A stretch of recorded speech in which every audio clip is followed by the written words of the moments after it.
Hello everyone और आप सबका स्वागत है बायोलॉजी लेक्चर सीरीज में।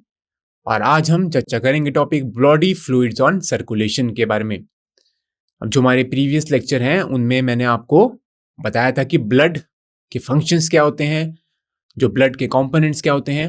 ठीक है, इसके अलावा हमने पढ़ा था कि कितने प्रकार के ब्लड ग्रुप्स होते हैं।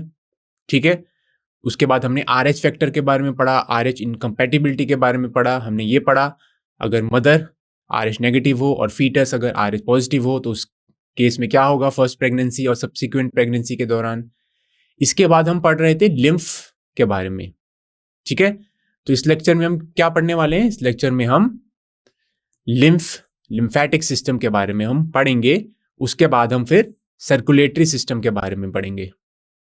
ठीक है, तो हम इस लेक्चर की अब शुरुआत करते हैं। तो सबसे पहले पढ़ते हैं हम लिम्फेटिक सिस्टम। जो लिम्फेटिक सिस्टम होता है it is the part of the immune system. Clear? और हमने पढ़ा था पिछले लेक्चर में लिम्फ होता है it is the part of both circulatory system और लिम्फेटिक सिस्टम। और लिम्फ क्या होता था? अगर हम प्लाज्मा में से आरबीसीज को घटा दें, यानी कि plasma without the RBCs it is called as lymph. यानी कि प्लाज्मा में से अगर हम आरबीसीज को निकाल दें तब हमें मिलता है लिम्फ। ठीक है, अब देखते हैं लिम्फेटिक सिस्टम क्या होता है। An elaborate network of vessels called the lymphatic system collects this interstitial fluid. ठीक है, it drains the collected fluid back into the major veins. ठीक है, तो लिम्फेटिक सिस्टम के बारे में हम डिस्कशन कर रहे हैं। तो लिम्फेटिक सिस्टम होता है एक एलैबोरेट नेटवर्क ऑफ वेसल्स, ठीक है, जिसे हम लिम्फेटिक सिस्टम बोलते हैं। ये इंटरस्टिशियल फ्लूइड को कलेक्ट करता है। मैंने आपको बताया था कि इंटरस्टिशियल फ्लूइड क्या होता है।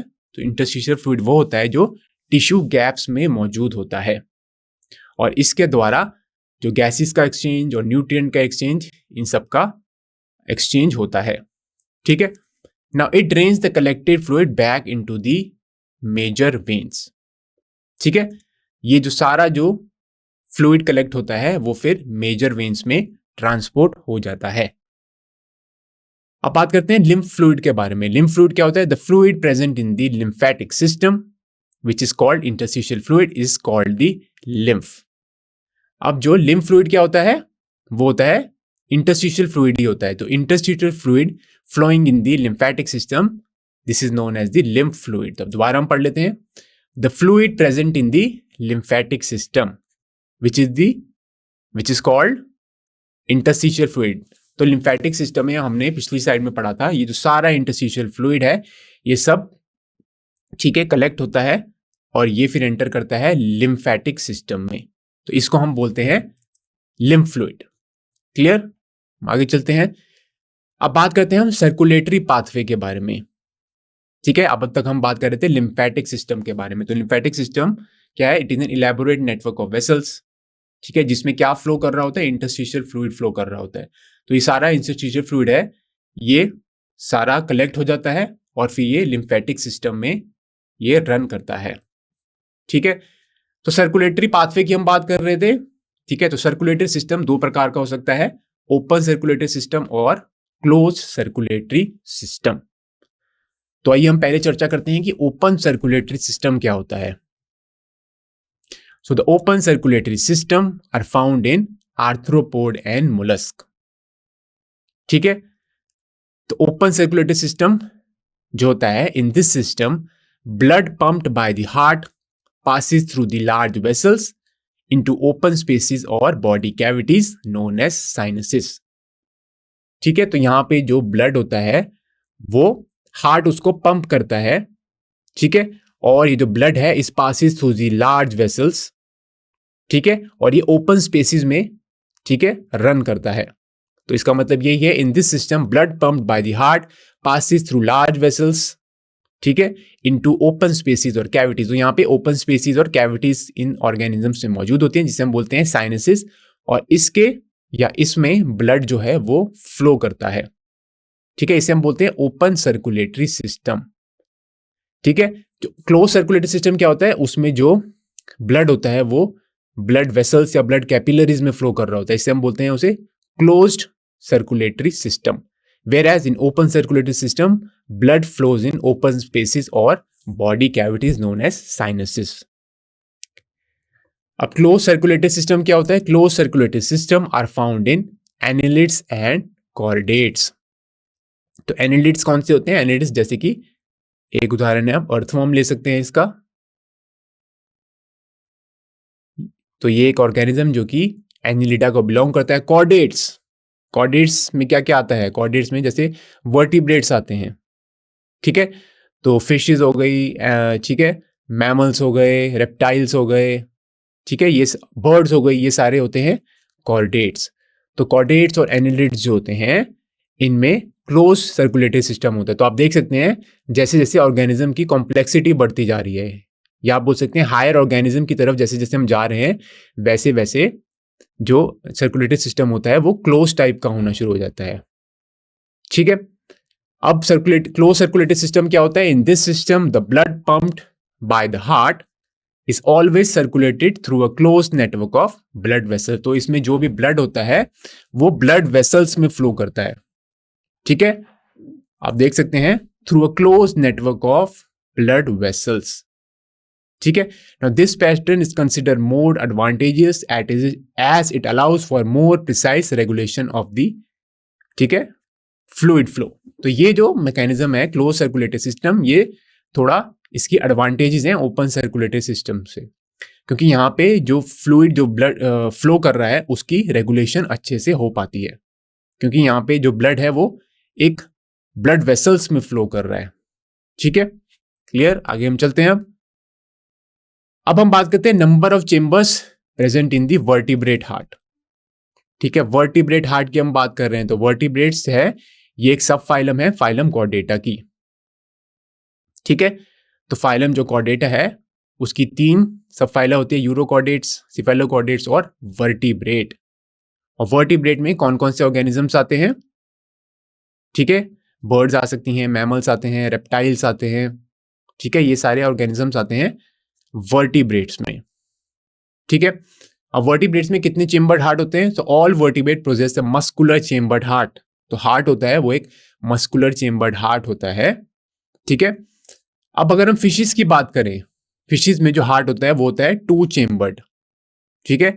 एक एट्रियम होता है और एक वेंट्रिकल होता है, ठीक है। एट्रियम का मतलब ऑरिकल भी होता है, तो एक ऑरिकल होता है और एक होता है वेंट्रिकल, ठीक है। तो 2 चेम्बर्ड हार्ट होता है फिशेस में। उसके बाद एम्फीबियंस, एम्फीबियंस और जो ज्यादातर रेप्टाइल्स होते हैं, ठीक है, एक्सेप्ट क्रोकोडाइल, क्रोकोडाइल में 4 चेम्बर्ड हार्ट होता है, ठीक है। So amphibians and most reptile have a 3 chambered heart with 2 auricles या atria and single ventricle। तो 3 chambered heart में क्या होता है? 2 auricles मौजूद होते हैं और एक ventricle मौजूद होता है। और 3 chambered heart होता है वो ज्यादातर amphibians जैसे कि frog, मेंढक, ठीक है। amphibians कौन से organisms होते हैं? They are those organisms that can live on both land as well as water, यानी कि वो पानी में भी रह सकते हैं और वो जमीन पर भी रह सकते हैं। और जो रेप्टाइल्स होते हैं जिसमें क्रीपिंग या क्रॉलिंग एनिमल्स आते हैं, स्नेक एक प्रकार का रेप्टाइल है, ठीक है, लिजर्ड भी, ठीक है, क्रोकोडाइल भी एक प्रकार का रेप्टाइल है, पर क्रोकोडाइल में एक एक्सेप्शन है, क्रोकोडाइल में 4 चेम्बर्ड हार्ट होता है, ठीक है। तो ज्यादातर एम्फीबियंस और ज्यादातर रेप्टाइल्स में 3 चेम्बर्ड हार्ट होता है। अब बात करते हैं हम क्रोकोडाइल्स के बारे में। क्रोकोडाइल बर्ड्स जो कि क्लास एवीज को बिलोंग करता है, ठीक है, और मैमल्स जो कि क्लास ममेलिया को बिलोंग करता है, इनमें 4 चेम्बर्ड हार्ट होता है, ठीक है। 4 चेम्बर्ड हार्ट में क्या होता है? 2 ऑरिकल्स होते हैं और 2 वेंट्रिकल्स मौजूद होते हैं, ठीक है। तो 2 चेम्बर्ड हार्ट, फिर 3 चेम्बर्ड हार्ट, फिर होता है 4 चेम्बर्ड हार्ट। तो जैसे जैसे आप देख सकते हैं कॉम्प्लेक्सिटी बढ़ती जा रही है, वैसे वैसे हार्ट के चेम्बर्स भी बढ़ते जा रहे हैं, ठीक है। भाई हम आगे चलते हैं। अब बात करते हैं हम कि सर्कुलेटरी सिस्टम कैसा होता है फिशेस में, ठीक है, जो कि पाइसिस को बिलोंग करते हैं, ठीक है। तो फिशेस में सर्कुलेटरी सिस्टम कैसा होता है? ना fish heart pumps out deoxygenated blood, ठीक है। तो हार्ट आपको पता है एक मस्कुलर पंपिंग ऑर्गन है, तो fish heart pumps out deoxygenated blood, आप देख सकते हैं, ठीक है। उसके बाद गिल्स ऑक्सीजनेट दिस ब्लड, तो गिल्स एक रेस्पिरेटरी ऑर्गन्स होते हैं। गिल्स क्या है फिशेज में? They are the respiratory organ.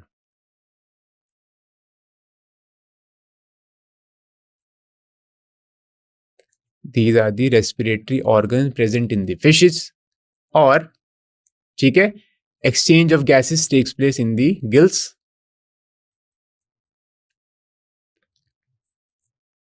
Exchange of gases takes place in the gills. Exchange of gases मतलब कि कार्बन डाइऑक्साइड और ऑक्सीजन का एक्सचेंज। तो फिशेज में क्या होता है, फिशेज जो होती हैं वो जो वाटर में डिजॉल्व ऑक्सीजन होती हैं उसको यूज करती हैं रेस्पिरेशन के लिए या ब्रीदिंग के लिए। अब जो वाटर होता है वो माउथ के थ्रू एंटर करता है, ठीक है, वो सीधा गिल्स में चले जाता है। ठीक है, तो वाटर जो है वो माउथ के थ्रू सीधा गिल्स में चले जाता है और गिल्स में गैसेस की एक्सचेंज होती है। ठीक है, वही लिखा है गिल्स ऑक्सीजनेट दिस ब्लड। तो गिल्स में ब्लड की ऑक्सीजनेशन होती है और हार्ट क्या करता है, हार्ट डीऑक्सीजनेटेड ब्लड को पंप करता है टुवर्ड्स द गिल्स। क्लियर है? तो आपने जब फाइलम कॉर्डेटा पढ़ा होगा तब आपने पढ़ा होगा फाइलम कॉर्डेटा के क्या क्या फीचर्स होते हैं। एक तो होता है नोटोकॉर्ड, दूसरा होता है नर्व कॉर्ड और तीसरा होता है फेरेंजियल गिल स्लिट्स। ठीक है, जो कि फिशेज में मौजूद होते हैं।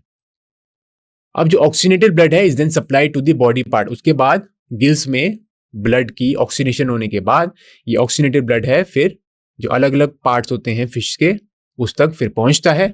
और जो अब ब्लड जो है वो अलग अलग पार्ट्स में पहुंच गया है, अब वहां पर रेस्पिरेशन के द्वारा क्या होगी, कार्बन डाइऑक्साइड प्रोड्यूस होगी और वेस्ट प्रोडक्ट भी प्रोड्यूस होंगे मेटाबॉलिज्म की वजह से। तो ब्लड जो होता है, ठीक है, अब जो अलग अलग ऑर्गन्स होते हैं वहां से फिर हार्ट की तरफ वापस आता है। तो deoxygenated blood returns to the heart. ठीक है, उसके बाद फिर से साइकिल शुरू होता है, heart will pump the deoxygenated blood. तो यहाँ पे क्या हो रहा है, अगर हम फिश की बात कर रहे हैं तो यहाँ पे हार्ट हार्ट क्या है, एक पंपिंग ऑर्गन है। Heart will pump the deoxygenated blood.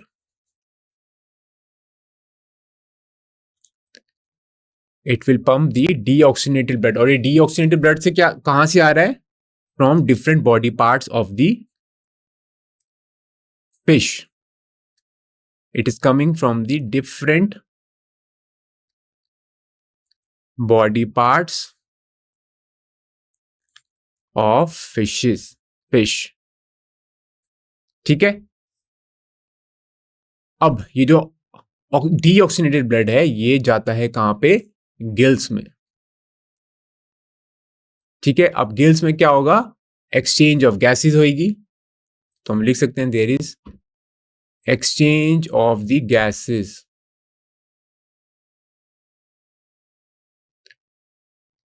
Exchange of gases हो रहा है यहाँ पे।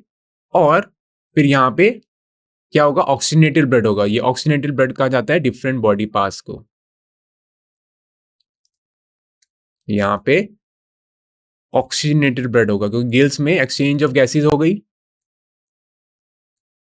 Oxygenated blood will be received by the different body parts. अब बॉडी पार्ट्स में यहाँ पर, ठीक है, जो वेस्ट प्रोडक्ट हुआ और जो कार्बन डाइऑक्साइड प्रोड्यूस हुई रेस्पिरेशन के द्वारा उसकी वजह से डीऑक्सीजनेटेड ब्लड हो जाएगा और डीऑक्सीजनेटेड ब्लड फिर, ठीक है, हार्ट की तरफ चला जाएगा। क्लियर है? तो ऐसे होता है, सिंगल सर्कुलेशन हो रही है यहाँ पे, आप देख सकते हैं this one is one type of circulation. ठीक है, अब हम बात करते हैं एम्फीबियंस और रेप्टाइल्स में। तो यहाँ पे इनकम्प्लीट डबल सर्कुलेशन होती है। ठीक है, आप देख सकते हैं यहाँ पर एम्फीबियन और रेप्टाइल में कितने चेम्बर्ड हार्ट होता है, 3 चेम्बर्ड हार्ट होता है। ठीक है, हार्ट यहाँ पे होता है 3 चेम्बर्ड। क्रोकोडाइल एक एक्सेप्शन है, क्रोकोडाइल में 4 चेम्बर्ड हार्ट होता है। अब 3 चेम्बर्ड हार्ट में क्या होता है, 2 ऑरिकल्स मौजूद होते हैं या एट्रिया मौजूद होते हैं और एक क्या मौजूद होता है, वेंट्रिकल। ठीक है, अब the left atrium receives the oxygenated blood from the gills, lungs या तो फिर स्किन। तो एम्फीबियंस हैं, अगर हम फ्रॉग की बात करें वहां पे जो ब्रीदिंग या रेस्पिरेशन होती है वो स्किन के थ्रू हो सकती है। ठीक है, जिसे हम कहते हैं क्यूटेनियस रेस्पिरेशन, और ये हो सकती है लंग्स के द्वारा भी। ठीक है, तो अगर हम एम्फीबियंस की बात करें, जैसे कि मेंढक हो गया, उसमें रेस्पिरेशन 2 प्रकार से हो सकती है, थ्रू स्किन और थ्रू लंग्स। ठीक है। अब जो लेफ्ट एट्रियम होता है वो ऑक्सीजनेटेड ब्लड रिसीव करता है गिल्स से। तो गिल्स में आपको पता है या स्किन से या लंग से, यहाँ पे, ठीक है, काफी सारी ब्लड कैपिलरीज मौजूद होती हैं, स्किन में भी, लंग्स में भी। अगर एल्वियोलाई है तो वहां पे बहुत सारी ब्लड कैपिलरीज मौजूद होती हैं।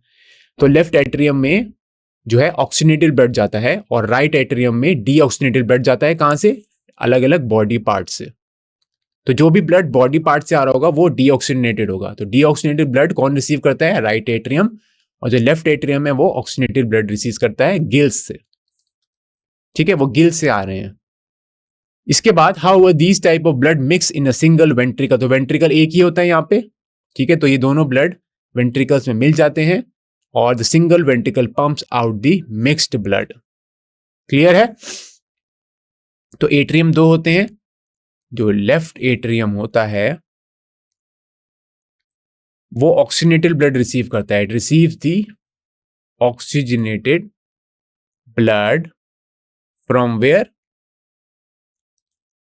Oxygenated blood from gills. ठीक है, उसके बाद होता है राइट एट्रियम। जो राइट एट्रियम होता है वो क्या रिसीव करता है? Deoxygenated blood. कहां से? बॉडी पार्ट से। ये सारा ब्लड कहां से आ रहा है? फिश के, इन एम्फीबियंस या रेप्टाइल के अलग अलग बॉडी पार्ट से। इसके बाद इन दोनों ब्लड की कहां मिक्सिंग हो जाती है? मिक्सिंग कहां होगी? वेंट्रिकल्स में, क्योंकि वेंट्रिकल सिर्फ एक ही होता है और फिर वेंट्रिकल्स पंप करता है ये मिक्स्ड ब्लड। ठीक है, इसको हम कहते हैं इनकम्प्लीट डबल सर्कुलेशन। क्लियर है? 2 सर्कुलेशन हो रही है यहाँ पे, इनकम्प्लीट डबल सर्कुलेशन हो रही है। अब बात करते हैं बर्ड्स और मैमल्स के बारे में। तो बर्ड्स और मैमल्स में डबल सर्कुलेशन होती है। तो इसका मतलब क्या है double circulation? Now these organism have 2 separate circulatory pathways leading to double circulation. यहाँ पे 2 प्रकार के सर्कुलेटरी पाथवे मौजूद होते हैं। अब जो ऑक्सीजनेटेड ब्लड है goes to the left atrium, ठीक है, और deoxygenated blood goes to the right atrium. ठीक है, क्लियर है? अब देख सकते हैं the blood remain separate and passes on to the ventricles on the same side. Clear है? तो वेंट्रिकल्स यहाँ पे 2 होते हैं। तो हम बात करें बर्ड्स और मैमल्स के बारे में। यहाँ पे हार्ट जो होता है वो होता है 4 चेम्बर्ड। 4 चेम्बर्ड का मतलब क्या होता है? यहाँ पे मौजूद है 2 ऑरिकल्स और 2 वेंट्रिकल्स। ठीक है, 2 ऑरिकल्स और 2 वेंट्रिकल्स मौजूद हैं यहाँ पर। क्लियर है? अब जो ब्लड है वो मिक्स नहीं होता। तो हमने पढ़ा था जो एम्फीबियन रेप्टाइल्स है वहां पे ब्लड की मिक्सिंग हो जाती है, पर यहाँ पे कोई ब्लड की मिक्सिंग नहीं हो रही है और ब्लड जो है वो सेपरेट रहता है और वो सीधा चले जाता है वेंट्रिकल्स में। तो ऑरिकल्स से ब्लड जाएगा वेंट्रिकल्स में। ठीक है, अब वेंट्रिकल जो है it pump out the blood without mixing. तो यहाँ पे 2 सर्कुलेटरी पाथवेज मौजूद होते हैं, इसलिए हम कहते हैं इसे डबल सर्कुलेशन। क्लियर?